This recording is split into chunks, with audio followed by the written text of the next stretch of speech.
Hi, welcome to part 3. This is the final part of the series of self-sabotage where we look at the signs and what self-sabotage can entail, that they may not necessarily be so obvious. Some of them might be, some of them may not be. The last 2 episodes revealed some interesting things about struggles, and you may have encountered yourself or experienced. But if you haven't already checked them out, the link is in the bio or the description below if you're watching on YouTube. And before I get into it, if you aren't already, see all of the tips, more queries, questions that I answer, answers about burnout, anxiety, self-sabotage, all of these things in Facebook group for the hybrid performance for female thought leaders. And this is where you can access those tips and advice on overcoming brain fog, anxiety, as well as listen to the 7 tips I talk about with self-sabotage. So for those of you who have already joined and are watching this on my YouTube channel, welcome back. Let's get into part 3. This one is rather short and sweet.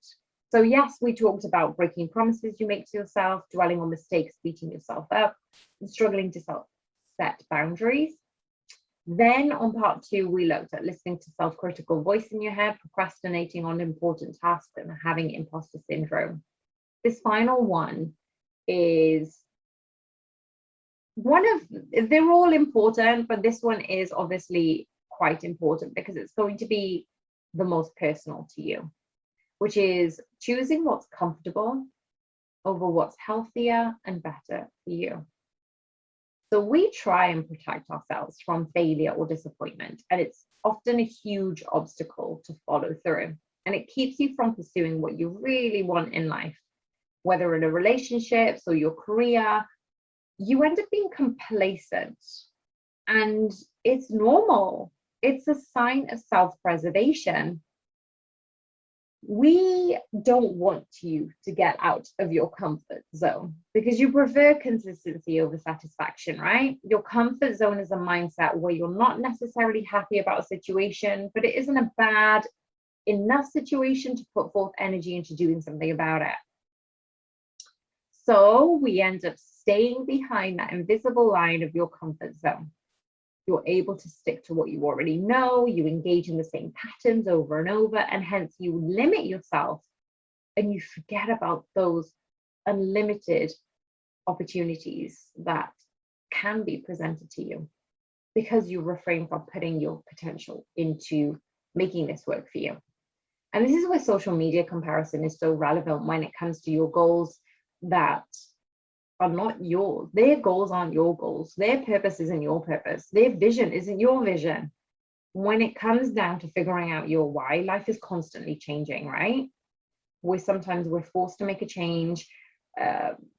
Those changes are enforced on us. Sometimes, being made redundant, having your heart broken, all the events in life are usually beyond our control, and it means that we've either ignored the red flags, or we've come to a conclusion that it's just shocked us and it's shaken up our world. But the way we can be ahead of the game is when we listen to our intuition, we listen to our heart, and we trust that our needs and which steps are taken to push yourself out of the uncomfortable feeling. So you start to get used to that uncomfortable feeling. So when we're stuck in our comfort zone, we don't like that uncomfortable feeling and we start to step back, or we don't push further forward. When people, especially female leaders, say, yeah, it felt fearful, it felt uncomfortable, but I did it anyway, it goes back to that previous mention about procrastination. Procrastination is overcome by action.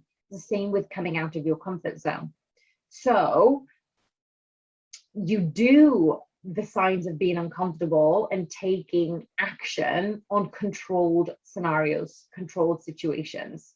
So say, for example, you're working in a safe environment, you have your retirement fund taken care of, your holidays are paid for, if you're sick, you're being taken care of.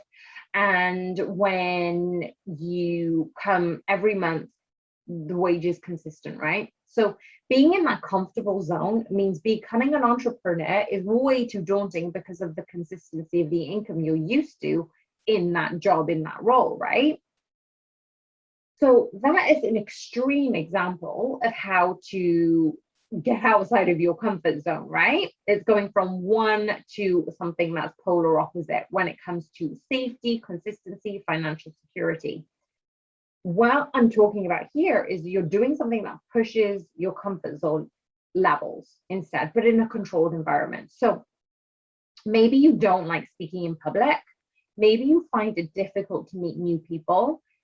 If you start to make it purposeful and make it a goal to go into a public environment, to maybe sit by yourself in a cafe, eating by yourself, it's a big deal. These things can be made purposeful, so you can meet one new person to connect with. The more you overcome this old pattern, you're more likely to break down those walls you've created by doing them over smaller tasks. So over time, you're pushing past that uncomfortable sensation, that feeling, that physiological narration you've created, and you're understanding, well, actually the outcome led to this. This is how I feel because of it. And that's pushing past your comfort zone. So when it comes to bigger decisions or tackling issues that maybe feel forced upon you, you're able to tackle with it in a more calmer, more serene state of mind, a more logical approach. So you're using your prefrontal cortex in that scenario.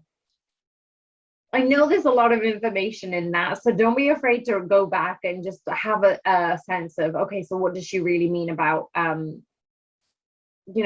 getting outside of being comfortable? What's actually healthier and better for you? So if you're comfortable in, sitting and lounging after work, watching TV, the uncomfortable sensation is maybe put your shoes on and going out for a walk, because that is ultimately what will help your overall sense of health and well-being. So it could be getting outside of that comfort zone and breaking that habit of self-sabotage, of procrastination, and then having that uncomfortable feeling for a moment before you start to feel those good feelings of the outcome. So I hope this helped anyone who may be thinking that they are staying in their own comfort zone and how to break out for a healthier version of self-growth.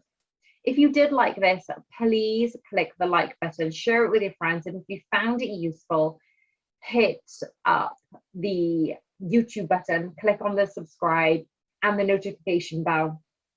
And for those of you who aren't on Facebook, the link is in the description below for the Hybrid Performance Female Network, female group.